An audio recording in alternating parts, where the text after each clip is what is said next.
बिस्मिल्लाहिर्रहमानिर्रहीम। अस्सलाम वालेकुम नाज़रीन, नवाब वक्त टुडे में खुश आमदेद और सुबह बखैर। मैं हूँ एहतशाम रहमान। प्रोग्राम का आगाज़ करते हैं किताब हिदायत से। अल्लाह के नाम से जो बेइंतहा मेहरबान रहम फरमाने वाला है। वो होकर रहने वाली क्या है, वो होकर रहने वाली, और ए मुखातिब तुम क्या समझो वो होकर रहने वाली क्या है। झुटलाया समूद और आद ने टकरा कर पाश पाश करने वाली, बस समूद तो उन्हें हलाक कर दिया गया। सख्त चिंगाड़ से रहे आद तो उन्हें बर्बाद कर दिया गया आंधी से, जो सख्त सर्द बेहद तुंद थी। सूरा अल हाका की आयात 1 ta 6 का तर्जुमा आपके सामने पेश किया गया। नाज़रीन, आज बुध है 10 जमाद-ए-सानी 1433 हिजरी, 2 मई सन 2012 है। आज के मुअज़्ज़ज़ मेहमान का आपसे तारुफ कराए देते हैं। मोहतरम जनाब डॉक्टर मोहम्मद अजमल न्याज़ी साहब स्टूडियोज़ में तशरीफ़ फरमा है। डॉक्टर साहब अस्सलाम वालेकुम, बहुत खुश आमदीद। कैसे मिजाज हैं? देखिए ना, आपने ये जो तर्जुमा पढ़ा, इसमें चिंगाड़ का जिक्र है। ये चिंगाड़ की वजह से बर्बाद कर दिया गया और सूरह इसराफील फूंकी जाएगी, लोग मर जाएंगे। आज साबित हो गया है कि सबसे ज़्यादा ख़तरनाक और मजबूत बम जो है वो आवाज़ का बम है। बिल्कुल सही। तो देखिए, कुरान ने इसकी गवाही जो है वो पहले ही दे दी। सुभान अल्लाह। और हम पहली खबर की जाने बढ़ना चाहेंगे। वज़ीर-ए-आज़म सैयद यूसुफ रज़ा गिलानी के हवाले से खबर है, और कल यौम मई मजदूरों का आलमी दिन था और वज़ीर-ए-आज़म और वज़ीर आला पंजाब ने कुछ ऐलानात किए हैं। वज़ीर-ए-आज़म का मजदूर की कम अज़ कम तनख्वाह 8,000 रुपये करने का ऐलान, पेंशन में 20% इजाफा, जहेज ग्रांट बढ़ाकर 1 लाख, डेथ ग्रांट 5 लाख रुपये कर दी गई। PTCL, CDA और हायर एजुकेशन कमीशन के मुलाजमिन को मुस्तकिल करने का भी ऐलान किया गया है। दूसरी जानिब वज़ीर आला पंजाब की बात करते हैं। आज की सुपर लीड स्टोरी है कि हुक्मरान कौमी दौलत लूट रहे हैं, गरीबों का किसी को ख्याल नहीं। शहबाज शरीफ ने पंजाब में मेहनत कशों की उजरत 7 से बढ़ाकर 9,000 रुपये कर दी। अली बाबा 40 चोरों के भागने का वक्त आ गया, पंजाब से सौतेली माँ वाला सलूक हो रहा है। इन दोनों खबरों के हवाले से हम बात करेंगे डॉक्टर मोहम्मद अजमल न्याज़ी साहब से। ये तो मुकाबला शुरू है, एक नूरा कुश्ती है जो हो रही है। मैं समझता हूँ कि दुनिया की बदतरीन नूरा कुश्ती जो है वो हमारे सियासतदानों और हुक्मरानों के दरमियान हो रही है। वज़ीर आज़म ने 8,000 तनख्वाह मुकर्रर की, उसके मुकाबले में वज़ीर आला ने 9,000 तनख्वाह मुकर्रर। और मजदूरों का मुतालबा है कि 15 से 20,000 रुपये होने चाहिए, जिस तरह से महंगाई बढ़ रही है। देखिए ना, ये क्या तरीका है कि भाई आप मुकाबला आपस में कर रहे हैं। यानी हर मामले में सियासत, हर मुकाबले में मुकाबला, हर मामले में नूरा कुश्ती, ये क्या बात है। मैं समझता हूँ कि मजदूर जो है वो जिल्लत और रज़ियत का शिकार है।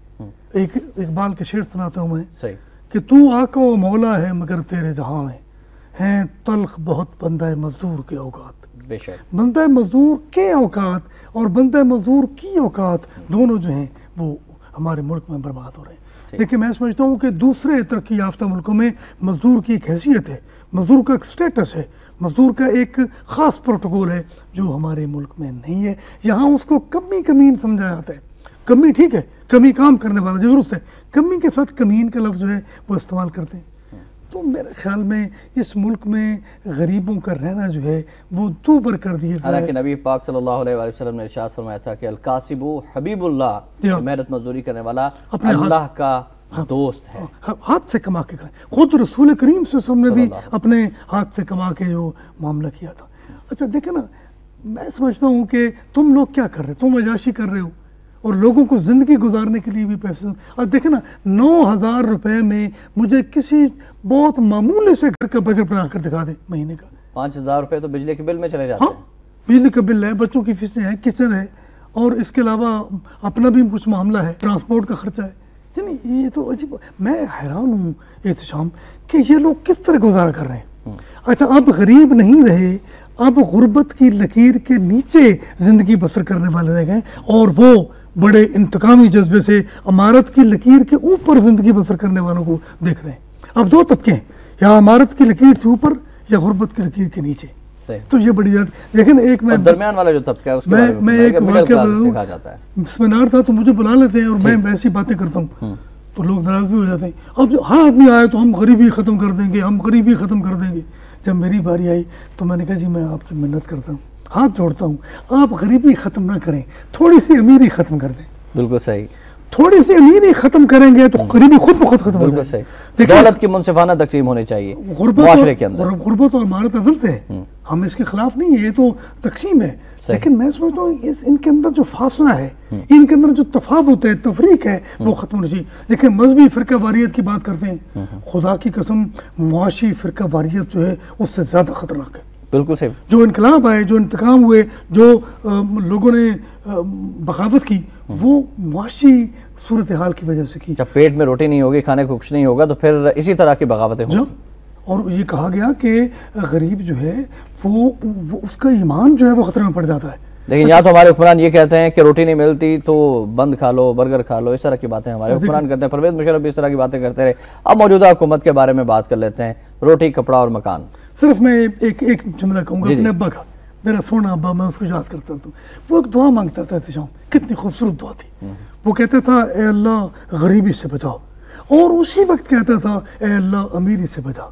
सुभान अल्लाह। तो जो अमीरी की नेगेटिविटीज़ हैं उनसे बचना चाहिए, जो गरीबी की नेगेटिविटीज़ हैं उनसे बचना चाहिए। इस तरह एक मुआशरा, एक आइडियल मुआशरा, एक ऐसा मुआशरा जिसको जन्नत से ताबीर किया जा सकता है। मेरे रसूल ने सिर्फ आखिरत में जन्नत का वादा नहीं फरमाया था, वो चाहते थे कि इस दुनिया को भी जन्नत बना दिया जाए। और डॉक्टर साहब, अगर हम ज़कात सही तरह देना शुरू कर दें और सूदी निज़ाम से छुटकारा हासिल कर दें तो पाकिस्तान के अंदर आप समझते हैं कि कोई गरीब बाकी रहेगा? बड़ी अच्छी बात की आपने, लेकिन ज़कात का सिस्टम जो है वो सही माने में जेन्युइन तरीके से किया जाए। वरना जहाँ तो जो ज़कात तकसीम करने के मैनेजर गुजर गए थे, उनके पास साइकिल भी नहीं था और उसके बाद उनके पास ट्रक आ गए। देखे ना, वो ज़कात का पैसा जो मुस्तहिकीन है उनके पास तो नहीं गया, उन्होंने अपनी जेब में भर ली। सबसे ज़्यादा करप्शन उधर ही होती है। हाँ, आजकल लोग ज़कात बैंकों में भी नहीं कटवाना चाहते। ये बड़ी अच्छी बात की। मैं ये कहने वाला था कि देखें, उनको उम्मीद नहीं है हुक्मरानों पर, वो वैसे ज़कात दे देते हैं। बड़े मुखय्यर लोग हैं पाकिस्तान के, ये दुनिया भर में सबसे ज़्यादा मुखय्यर लोग जो है पाकिस्तान में रहते हैं, लेकिन उन्होंने ज़कात देना बंद कर दिया है। ज़कात से पहले पैसे निकलवा लेते हैं वो बैंकों से। क्यों करते हैं? इसलिए कि उन्हें हुक्मरानों पर उम्मीद नहीं है, एतमाद नहीं है। उनको ये मालूम नहीं है कि भाई हमारा पैसा ज़कात का जो है वो सही जगह पर खर्च होगा। जब ये सूरत हाल होगी, टैक्स क्यों नहीं अदा करते लोग? मैं कहता हूँ कि अगर आज ये बात पक्की हो जाए कि टैक्स जो है वो सही जगह पर सही मद में खर्च होगा, लोग टैक्स भी। हज़रत अबू बकर सिद्दीक़ रज़ियल्लाहु तआला अन्हु जब खलीफा वक्त बने तो उस वक्त ये सवाल आया कि आप रज़ियल्लाहु तआला अन्हु की जो सैलरी है वो क्या होगी, तो आप रज़ियल्लाहु तआला ने फरमाया कि जो एक मज़दूर लेता है वही मैं लूँगा। तो लोगों ने कहा कि आपका गुज़र किस तरह से होगी, आपके खर्चात ज़्यादा हैं, तो उन्होंने कहा कि मैं मज़दूर की तनख्वाह बढ़ा दूँगा। अल्लाह अकबर। उनकी तनख्वाह बढ़ाएंगे तो फिर उनकी अपनी तनख्वाह भी बढ़ जाएगी। अच्छा, एक जुमला मुझे याद आया, तो जो हम इसी खबर पे हमने सारा वक्त लगा दिया। जुमला यह है कि हज़रत उमर ने फरमाया कि जब कोई आदमी अल्लाह से दुआ करता है कि मेरी ये कोताही है, ये कमी है, ये महरूमी है, तो मुझे लगता है कि वो मेरी शिकायत कर रहे हैं अल्लाह से। देखिए, रिस्पॉन्सिबिलिटी, जिम्मेदारी का एहसास देखें कि एक हुक्मरान है, वो कहता है कि लोग अल्लाह से मांगते हैं, तो मैं समझता हूँ कि वो मेरी शिकायत कर रहे हैं, क्योंकि ये मेरी जिम्मेदारी है कि मैं उनकी ज़रूरियात को। या हुक्मरान कहते हैं कि सदर को इस्तिस्ना हासिल है, चाहे वो जितनी मर्जी उन पर इल्ज़ामात हो। इस हवाले से मज़ीद खबरें भी शामिल करते हैं। नवाज शरीफ साहब का बयान है कि फ़ौज इक़्तिदार पर कब्जा नहीं करेगी, हुकूमत सुप्रीम कोर्ट से लड़ रही है तो हमारा एहतजाज भी जायज़ है। नवाज शरीफ हुकूमत को इतनी आसानी से इदारे बर्बाद नहीं करने देंगे, गिलानी जरदारी की मां पर अदालती फैसले नहीं मान रहे। और एक और छोटी सी खबर है कि तफसीली फैसला कल आने का इम्कान है, वज़ीर-ए-आज़म पर नई तौहीन अदालत भी लग सकती है।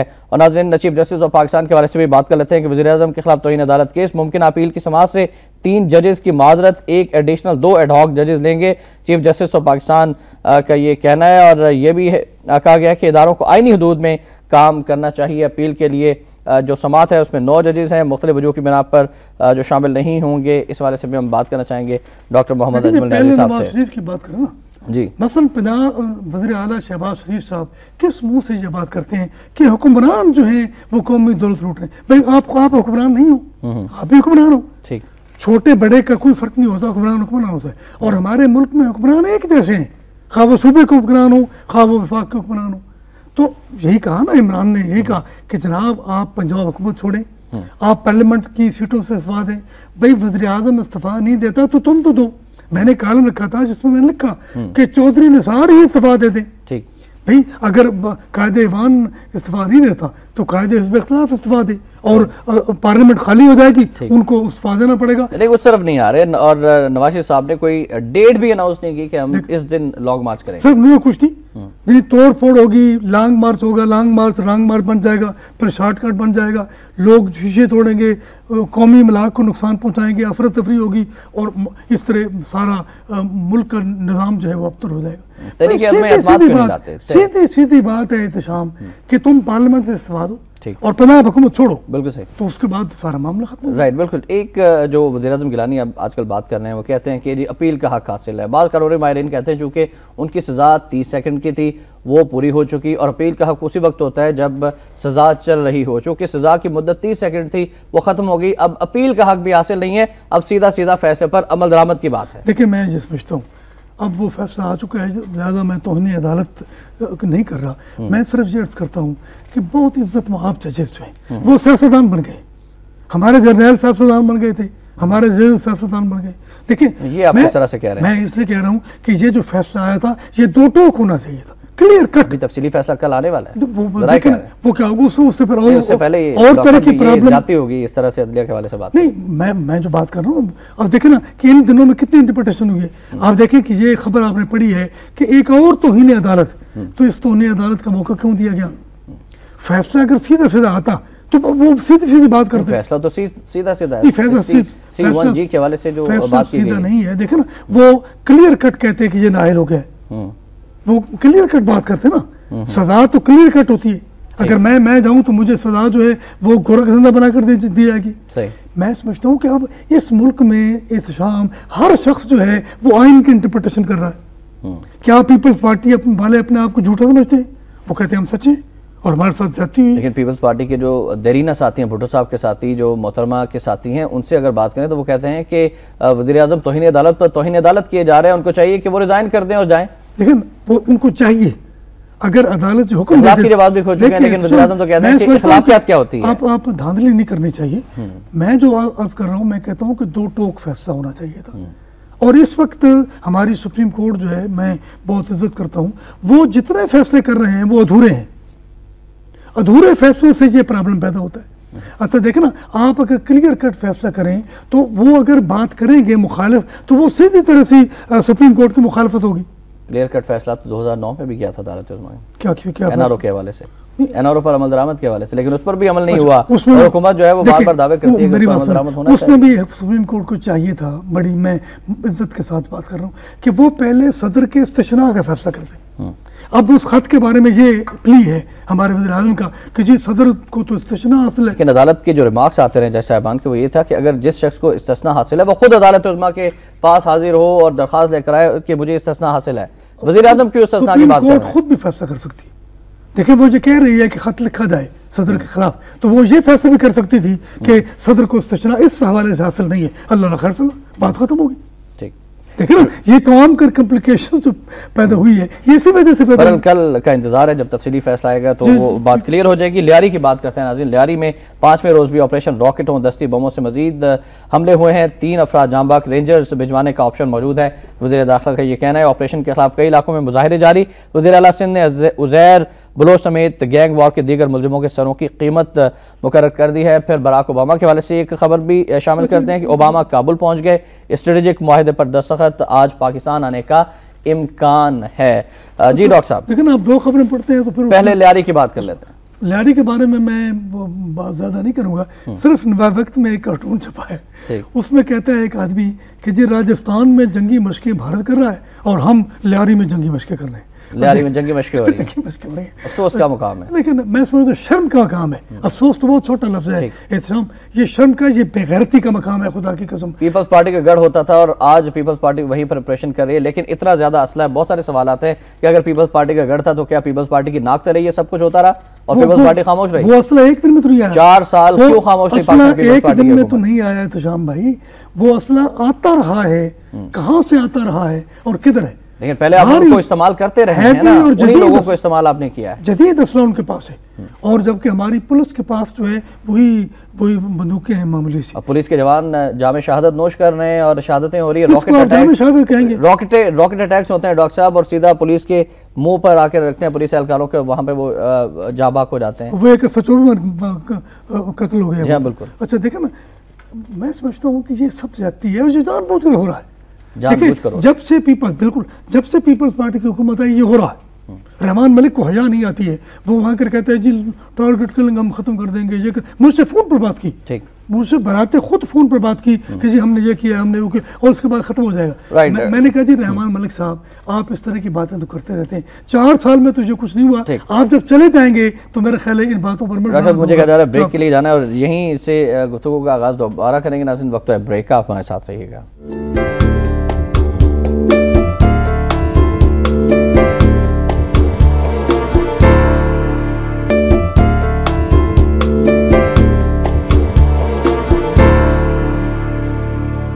नवाबक टुडे में एक बार फिर आपको खुशामदीद कहते हैं नाज़रीन। हमारा नंबर है 0423631269, आप कॉल कर सकते हैं। और डॉक्टर साहब की इजाज़त से हम पहले कॉलर शामिल करना चाहेंगे। मुस्तफ़ा साहब हमारे साथ हेल्पलाइन पर लाहौर से। अस्सलाम वालेकुम। हेलो जी, अस्सलाम वालेकुम मुस्तफ़ा साहब। अस्सलाम वालेकुम जी, मैं मुस्तफ़ा बोल रहा हूँ।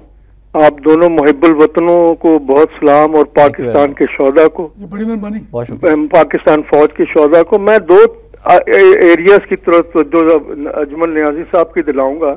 एक तो ये जो तनख्वाहें बढ़ाने की रेस चल गई है, असल इशू जो है महंगाई और करप्शन है। ये 10 लाख भी तनख्वाह कर दें और महंगाई 4 गुना बढ़ जाए तो ये पाकिस्तान में कितने नोट छापेंगे। इन्होंने नोट छाप के इकोनॉमी 33,000 अरब रुपए का नुकसान पहुंचा दिया। ये रॉन्ग सोल्यूशंस है और लोगों की तवज्जो, और फिर करप्ट जो गवर्नमेंट सर्वेंट्स हैं 90%, उनकी भी पेंशन क्यों बढ़े? सिर्फ ऑनेस्ट आदमी की बढ़नी चाहिए तनख्वाह। दूसरी बात देखिए, लियारी में इस कदर जो कत्लो गारत हो रही है, तमाम मीडिया स्वाय आपके खामोश है। अगर पंजाब में, लाहौर में एक वाकया हो जाता तो इन्होंने हंगामा खड़ा कर देना था कि पंजाब की हुकूमत फेल है, इनकॉम्पिटेंट है।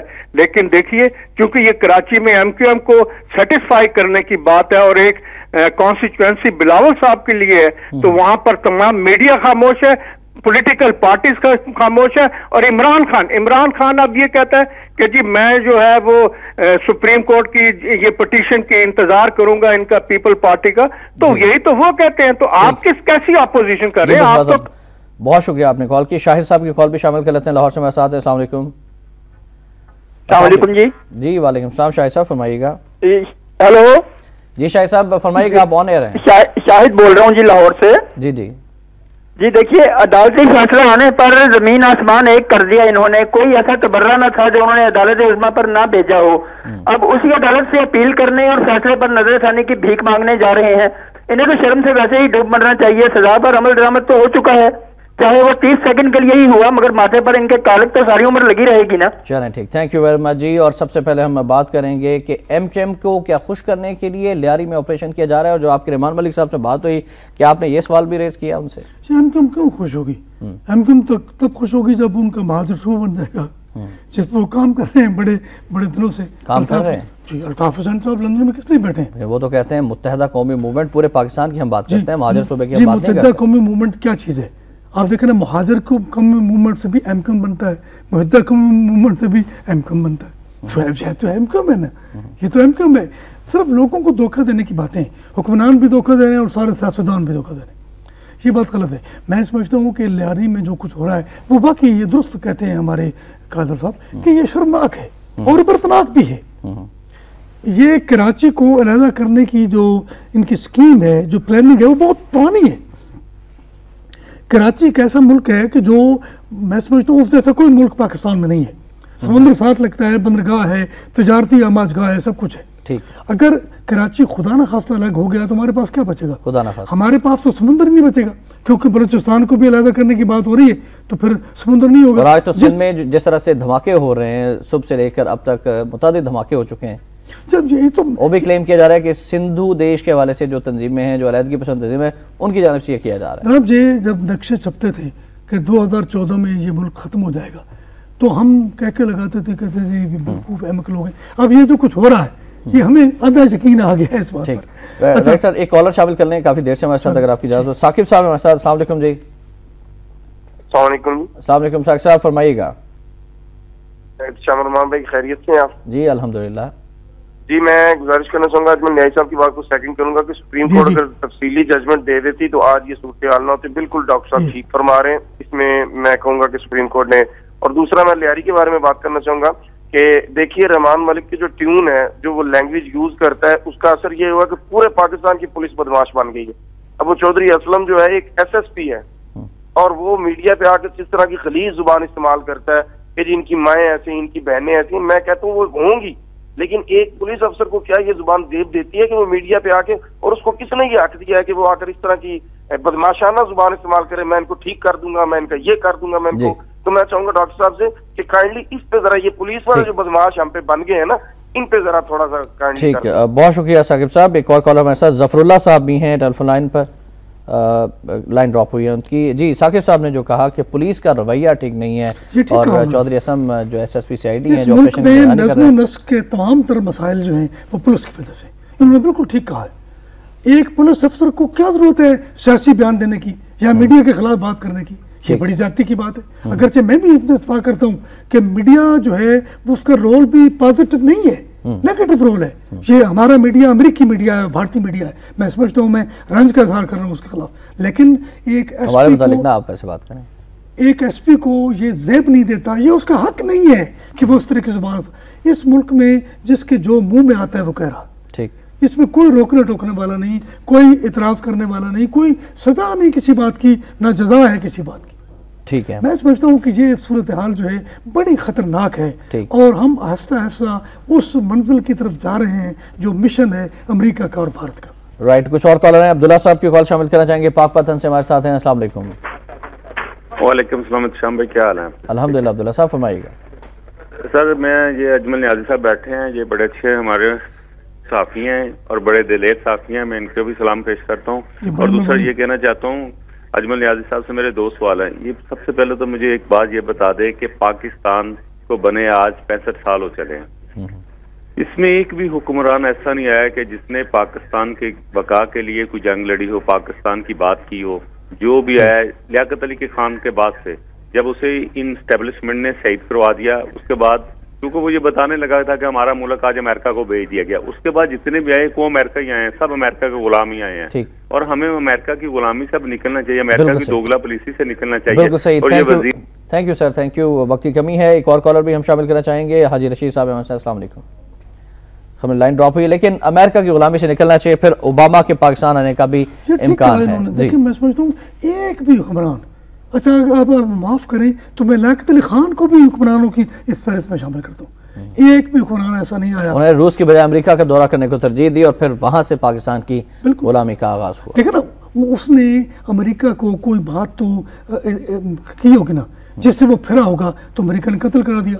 जिस तरह बेनज़ीर ने एक माहिदा किया था, वो उस माहिदे से हटी तो कत्ल हो गई। भुट्टो साहब भी अमेरिका की हिमायत पर आए थे, उन्होंने फिर कोई नेशनलिज्म की बात की, कोई एटम बम बनाया, कुछ ये किया, इसका बदला अमेरिका ने ये लिया के मार दिया। ज़िया-उल हक साहब भी अमेरिका बिल्कुल बिल्कुल, ज़िया-उल हक ने इतनी अमेरिका की खिदमत की कोई नहीं कर सकता। परवेज़ मुशर्रफ साहब भी अमेरिका की, वो तो अब भी हैं। और मौजूदा मेरी बात सुनो ना, मैं समझता हूँ कि सबसे बड़ा खैरखा अमेरिका का ज़िया-उल हक है कि उसने वाहिद सुपर पावर बना दिया अमेरिका को। लेकिन इस खिदमत का सिला क्या मिला? उसने सिर्फ इतनी बात की कि जनाब ये जो आप करते हैं तो पाकिस्तान ने शिकस्त दी है रूस को, तो पाकिस्तान का भी कुछ ख्याल करें। लेकिन अमेरिका ने ये बात बर्दाश्त नहीं की और फजा में जला दिया उसको। ठीक, देखिए मैं समझता हूँ कि मुशर्रफ जो है वो ज़िया से भी 2 कदम आगे था। ज़िया ने तो फिर नेशनलिज्म की बात की, कुछ इस्लाम की बात जो करता था वो झूठ था या मामला गड़बड़ था, वो वाला। मुशर्रफ ने तो आखिर दम तक, और अब भी वो अमेरिका की गुलामी कर रहा है और सरदारी जो है वो देखिए अमेरिका एक हुक्मरान से खिदमत लेता है, जब वो खिदमत के काबिल नहीं रहता तो दूसरा वो हमेशा पहले से ज्यादा अमेरिका की करता है। उसके अंदर को पाकिस्तानियत पैदा हो गई, उसको उठा दे, फिर दूसरा आदमी ले आते। और जिन लोगों को अमेरिका ने कत्ल नहीं किया उनके बारे में मैं मशकूक हूँ। ये फिर मेरी बात सुने, पर कैटेगरिकल मैं कह रहा हूँ कि जिन लोगों को अमेरिका ने कत्ल किया सलाम करता हूँ, फिर भी कुछ था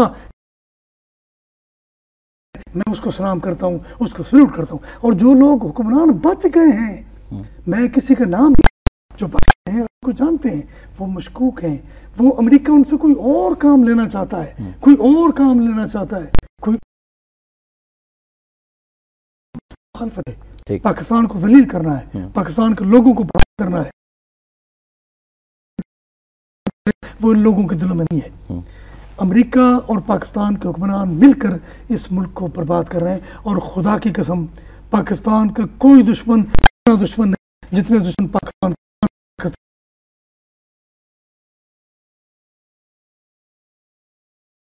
सदर साहब से, गिलानी साहब से, आर्मी चीफ साहब से मुलाकातें करेंगे तो क्या वो माफी मांगेंगे? क्यों? और ताल्लुकात बहाल हो जाएंगे, सारी सप्लाई लाइन मांगनी चाहिए, हो जाएगी? माफी नहीं मांगेगी। इतना देखें, मैं समझता हूँ कि अफगानिस्तान में छोटा सा वाक़या हुआ, फौरन माफी मांगी ओबामा ने। पाकिस्तान से माफी क्यों नहीं मांगता वो? इसलिए उसको मालूम है कि ये हुक्मरान मेरे गुलाम हैं, ये हुक्मरान मेरे ज़र खरीद हैं, ये हुक्मरान जो है करप्शन में मुलव्वस हैं, लिहाजा वो उनको कोई लिफ्ट कराने के लिए तैयार नहीं है। देखें, मैं कहता हूँ डॉक्टर साहब, शाहरुख खान अमेरिका एयरपोर्ट पर उसके साथ बदसलूकी होती है, लेकिन अमेरिका माफी मांगता है भारतीय को, और पाकिस्तान के कितने लोगों के साथ बदसलूकी हुई है। खुदा की कसम वो पेंटें उतरवा लेते हैं, जुराबें उतरवा लेते हैं पाकिस्तानियों की, लेकिन उसमें इतनी खैरत नहीं है कि भाई अगर हिमायत नहीं करती तो तुम वापस आ जाओ। ठीक, पाक फौज का मौक़िफ़ क्या होगा अगर बराक ओबामा आ जाते हैं पाकिस्तान? तो पाक फौज को क्या कहना चाहिए? एक तरफ ड्रोन अटैक्स हो रहे हैं, पाकिस्तान को नुकसान हुआ है, अभी हमने यौम शोहदा मनाया है, 4000 से ज्यादा फौजी जवानों ने कुर्बानी दी है, 30,000 से ज्यादा पाकिस्तानी सिविलियंस ने अपनी जानों का नजराना पेश किया सिर्फ अमेरिका की इस नाम नेहाद जंग में। देखिए, मैं समझता हूँ कि मेरा सॉफ्ट कॉर्नर है जनरल कियानी के बारे में। मैं समझता हूँ कि वो ठीक आदमी है, उसने नजरिया पाकिस्तान की बात की है और ये कहा है कि नजरिया पाकिस्तान को फरोग दिए बगैर हम कोई आगे नहीं बढ़ सकते। बहुत बड़ी बात, ये बात बहुत बड़ी बात है और मैं ये इस बात की कदर करता हूँ। लेकिन मैं समझता हूँ कि हमारी फौज जो है उसने क्या किया है। ये जनरल मुशर्रफ कौन था? फौज का आदमी था, फौजी जनरल था, उसने जो कुछ किया उसने किया। तो कहते हैं एक जनरल की वजह से पूरी फौज को कहते हैं कि आर्मी चीफ जो है वो अमेरिका की मर्जी से आता है। जब ज़िया की जरूरत थी ज़िया आया, जब मुशर्रफ की जरूरत थी मुशर्रफ आया। मुशर्रफ जो है प्रोग्रेसिव है और कुत्ते दो रखे हुए थे जो पहली प्रेस कॉन्फ्रेंस में, और जनरल ज़िया जो है उसने यहाँ से सीधी मांग निकाली हुई थी और वो आयतें पढ़ता था और करता, क्योंकि उसमें जिहाद अफगानिस्तान के हक में बात करानी थी और मुशर्रफ से जिहाद अफगानिस्तान के उलट उसने काम लेना था, लिहाजा वो मुशर्रफ को ले आया।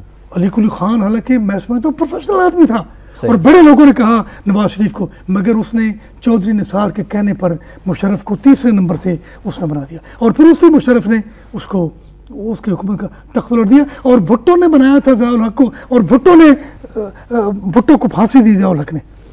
आज तक खुदा की कसम जिन लोगों को आउट ऑफ टर्न जूनियर से उन्होंने आर्मी चीफ बनाया उन्हीं लोगों ने मार्शल लॉ लगाया। बिल्कुल सही। जिन लोगों को सीनियरिटी के मुताबिक प्रमोशन दी गई उन लोगों ने नहीं लगाया मार्शल लॉ, इन लोगों ने लगाया। तो फौज पर भी कोई ज्यादा उम्मीद नहीं है कि आप क्या कहते हैं कि आर्मी चीफ जो है ओबामा से कोई दिल खोल कर और सीना थान कर बात करे, नहीं, बिल्कुल नहीं करेगा। अच्छा, अगर ये बात होती तो ये हालत जो पाकिस्तान की है ये ना होती। आर्मी चीफ ने अगर से बहुत मौक़ों पर बड़ी दिलेरी, बड़ी बहादुरी और पाकिस्तान से मोहब्बत का सबूत दिया है, लेकिन मैं समझता हूँ कि अमेरिका के मामले में वो भी चलें ठीक। और नाज़रीन बढ़ते हैं आज के नवा वक्त कॉलम की जानिब।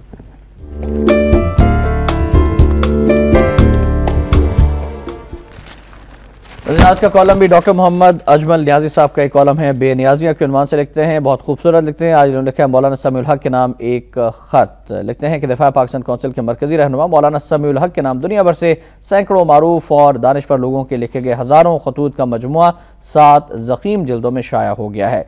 मकतूब निगारों के नाम और खतूत की तादाद से मौलाना के रवाबित और मकबूलियत का अंदाज़ा लगाया जा सकता है। मौलाना समीउल हक बहादुर आदमी है। एक जिल्द इन खतूत पर मुश्तमिल है जो जिहाद अफगानिस्तान के हवाले से है। वो सोवियत यूनियन के खिलाफ थे कि उन्होंने अफगानिस्तान पर कब्जा किया हुआ था। इस जिहादी सूरत हाल को अमरीका ने इस्तेमाल किया, तब अमरीका ने जिहाद को सपोर्ट किया। अब अमरीका जिहाद के बहुत खिलाफ है। मौलाना समीउल हक आज भी एक मजबूत और मौसर आवाज़ हैं और उनका मुतालबा यह है कि नेटो सप्लाई बहाल नहीं होने चाहिए, बहाल नहीं होने देंगे, ड्रोन अटैक्स रुकने चाहिए, पाकिस्तान को अमेरिका की जंग से बाहर निकलना चाहिए। मजीद आप उनके बारे में फरमाइए। अमेरिका क्यों खिलाफ है समीउल हक के, जो हाफिज सईद के? इसलिए कि वो नेटो सप्लाई के मुखालिफ हैं, इसलिए कि वो अमेरिका गुलामी के खिलाफ हैं, इसलिए कि वो चाहते हैं कि अमेरिका जहाँ से निकल जाए। ठीक, सिर्फ इसलिए हाफिज सईद के लिए भी $1 करोड़ का ऐलान किया था उन्होंने, ये भी क्या अमकाना बात है। और वो कैमरॉन मटर कहते हैं हमने किया ही नहीं था। ओबामा से ज्यादा अहमक आदमी कोई नहीं है। वो जो आदमी सामने बैठा है भाई, वो जो बिल्कुल आपको नजर आ रहा है, उसके लिए ईरान को शुदगी करना जो है वो बड़ी अजीब। वो सामने नहीं है, सिर्फ वो अमेरिका के आमने सामने है। वो अमेरिका के आमने सामने है, इसलिए अमेरिका को रंज है। यही बात मौलाना समीउल हक, आप देखें कि तालिबान के कई लीडर जो हैं वो इनके मदरसा हकानिया से पढ़कर गए। ठीक, अच्छा, ये इल्म भी देते हैं, जज्बा भी देते हैं, ये जिहाद की बात भी करते हैं। जिहाद को ख़त्म करने के लिए बड़ी पुरानी मूवमेंट है अमेरिका की और बरतानिया की, लेकिन जब तक ये जज्बा जिहाद रहेगा उस वक्त तक ना अमेरिका को चैन आएगा ना बरतानिया को चैन आएगा। जब तक इसके रसूल का जज्बा मुसलमानों के अंदर मौजूद है, खुदा की कसम ये कभी किसी ताकत के सामने नहीं झुकेंगे। एक शैतान की नज़्म है, एक नज़्म है शैतान के हवाले से अल्लामा इकबाल की। शैतान शतूंगड़ों को खिताब करता है और इस वक्त शैतान बुजुर्ग अमेरिका है और उसके शतूंगड़े जो हैं वो तमाम आलम इस्लाम में बिखरे हुए हैं। वो कहता है शैतान उसको कहता है कि वो फाका कश के मौत से डरता नहीं जरा, वो फाका कश के मौत से डरता नहीं जरा, रूह मोहम्मद उसके बदन से निकाल दो। तो ये रूह मोहम्मद निकालना चाहते हैं उस बदन से, ये रूह मोहम्मद निकल गई तो वो खाक का ढेर हो जाएंगी। मुसलमान नहीं, राख का ढेर है। खुदा की कसम इसके बगैर मुसलमान राख का ढेर है। नजरिया पाकिस्तान, इस्लाम और जज्बा जिहाद को छोड़कर मुसलमान पूरी दुनिया में ज़लील ख़ार हो रहे हैं और होंगे। मैं समझता हूँ कि ये मौलाना समीउल हक, ये दलेर आदमी, ये हमारे सलाम का, हमारी मोहब्बत के मुस्तहिक हैं कि हम इन्हें कहें कि ये जो कुछ आप कर रहे हैं कीप इट कैरी ऑन, ये आप करते रहें, जिहाद की बात करते रहें।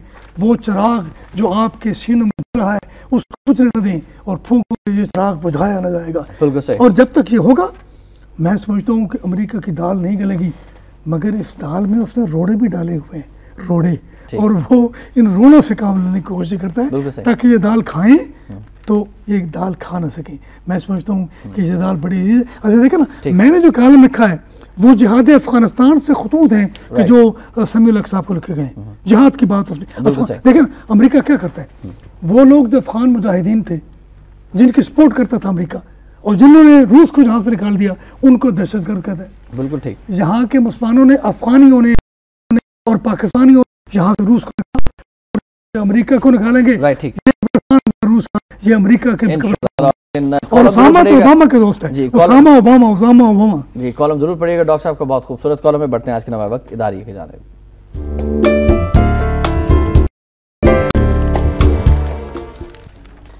आज का नवा वक्त इदारे है कि आर्मी चीफ का नजरिया पाकिस्तान के लिए अज़म, जमहूरी तसलसल का इंदिया और आइन की पासदारी के तकाजे, हुकूमती मुहिम जोई मुल्क की सालमियत के लिए भी नुकसानदेह हो सकती है। Chief of army staff general Ishfaq Parvez Kayani ने बाबर कराया है कि नजरिया पाकिस्तान पर यकीन में शुबहात पैदा करना मुल्क कमजोर करने के मुतरादिफ है।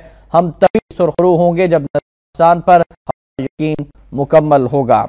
आखिरी लाइन्स हम इदारे की शामिल करना चाहते हैं कि ये जिम्मेदारी बुनियादी तौर पर हुक्मरानों पर ही आयद होती है कि वो मुल्क की नजरियाती असास पर कोई आंच ना आने दें। इस वक्त मुल्क की जोग्राफिया ही नहीं, नजरियाती सरहदें भी तागूती ताकतों के मजमूम अजाइम के तहत संगीन खतरात में गिरी हैं, जबकि ये ताकतें अफवाज पाकिस्तान के किरदार पर बेबुनियाद इल्ज़ाम तराशी करके उनकी तवज्जो मुल्क की जोग्राफियाई सरहदों की हिफाजत से भी हटा देना चाहती हैं। सूरत हाल में तो हमें मुकम्मल कौमी इत्तेहाद और यकजहती का मुजाहरा करना होगा, जो तमाम कौमी इदारों के आईनी हदूद में रहकर जिम्मेदारियां अदा करने से ही मुमकिन है। हुक्मरान होश के नाखुन लें, क्योंकि उनकी हालिया मुहिम जोई से मुल्क की सालमियत को नाकाबिले तलाफी नुकसान पहुंच सकता है। डॉक्टर साहब, वक्त की कमी है, इंतसाई मुख्तसर हम बात करना चाहेंगे। पहले बात कर चुके हैं कि आर्मी चीफ ने नजरिया पाकिस्तान की बात की, ठीक, तो वो हमारे सलाम के मुस्तहिक है। बिल्कुल सही। और नजरिया पाकिस्तान ट्रस्ट जो है वो उनका शुक्रगुजार है, और मैं समझता हूँ कि एक दिन आर्मी चीफ को नजरिया पाकिस्तान ट्रस्ट के दफ्तर आना चाहिए और यहाँ पर उनको खिताब करना चाहिए। बिल्कुल सही, बहुत अच्छा देखिए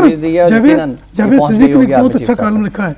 उसने कहा है कि जब ये बात हो रही थी तो एक साफी ने कहा कि जनाब जनरल साहब, ये तो हेडलाइन बन जाएगी नवा वक्त की। ये एक सहाफ़ी ने कहा आर्मी चीफ से, तो आर्मी चीफ ने कहा कि नवा वक्त वो अखबार है कि जो इस मुल्क की नुमाइंदगी कर रहा है, तर्जमानी कर रहा है और सच्चे तरीके से लोगों को लीड कर रहा है। बिल्कुल सही फरमाया डॉक्टर साहब, हम बहुत मशकूर हैं आपके कि आप तशरीफ लाए। Thank you very much. इंशाल्लाह बशर्ते ज़िंदगी अगले नशिस्त में भी आपसे मुलाकात होगी। आखिर में फरमाने कायद आज़म रहमतुल्लाह अलैह शामिल करना चाहेंगे। जलसा आम लाहौर 30 अक्टूबर सन 1947 को कायद आज़म ने फरमाया था कि अगर हम हर मामले में कुरान मजीद से तहरीक और रहनुमाई हासिल करें तो मैं एक बार फिर कहूँगा कि आखिरी कामयाबी हमारी होगी, हमारी और फ़कत हमारी। अपना फ़र्ज बजा लाते रहो और खुदा पर भरोसा रखो। दुनिया की कोई ताकत पाकिस्तान को ख़त्म नहीं कर सकती इंशाअल्लाह। और इस दुआ के साथ कि अल्लाह रब्बुल इज़्ज़त पाकिस्तान का हामी नासिर हो, और हम सब इस दुआ के साथ कि पाकिस्तान की जितने भी मुश्किलात हैं वो अल्लाह ताला हल करे। एहतशाम रहमान को नवाब टुडे से इजाज़त दीजिए। अल्लाह।